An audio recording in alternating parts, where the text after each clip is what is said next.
Hello everybody. My name is Cerv, and I'm coming to you again from my Christmas cave to bring you another frivolous weekly news roundup.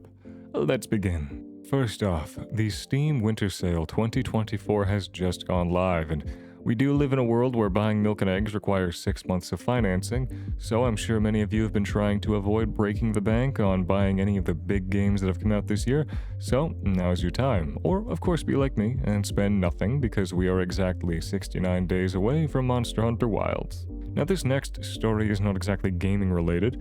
However, under the mission of making AI as accessible as possible to as many people as possible, OpenAI has launched a new method for US residents to interact with ChatGPT, allowing you to now call their toll-free number 1-800-ChatGPT or 1-800-242-8478.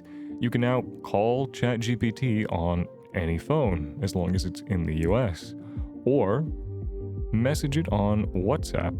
So if you have an exam to cheat on, maybe you're trying to go become a doctor or something, you can do it far more efficiently, I suppose. Next up, we have the viciously addictive, award-winning indie roguelike about poker, Balatro, having received an 18+ rating by the PEGI ratings board, which on its own doesn't sound all too crazy. However, it has pushed the developer to question PEGI's rating systems. Now, the developer went on to say on Twitter, "Since PEGI gave us an 18+ rating for having evil playing cards, maybe I should add microtransactions, loot boxes, and real gambling to lower that rating to 3+ like EA Sports FC."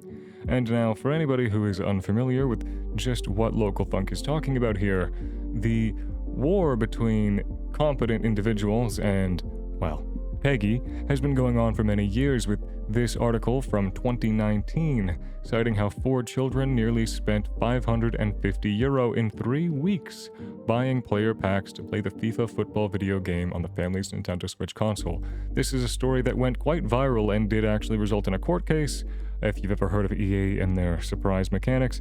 However, nothing of any substance ever came out of it, and to this very day, these disgusting games are still being sold at 3+. So, if you are a parent, do be careful and always check the games that your kid is playing before you let them play them alone. Now, Local Thunk does go on to clarify that he is far more irked at the 3+ for these other games having actual gambling mechanics that are targeted towards children than he is concerned by Balatro having reached an 18+ rating, even going on to say that the red logo looks kind of dope.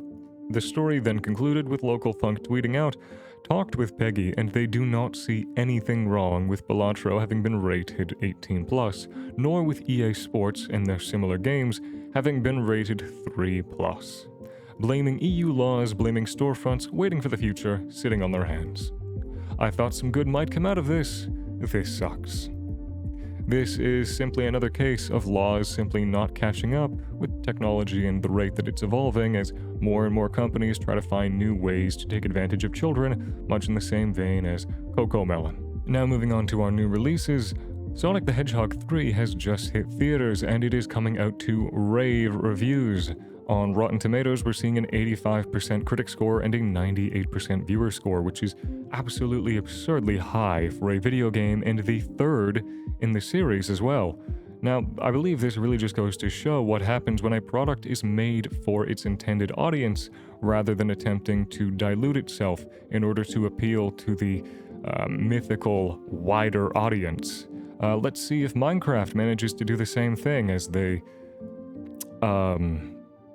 Anyways, next up, Square Enix has announced a standalone mobile version of its hit MMO, Final Fantasy XIV.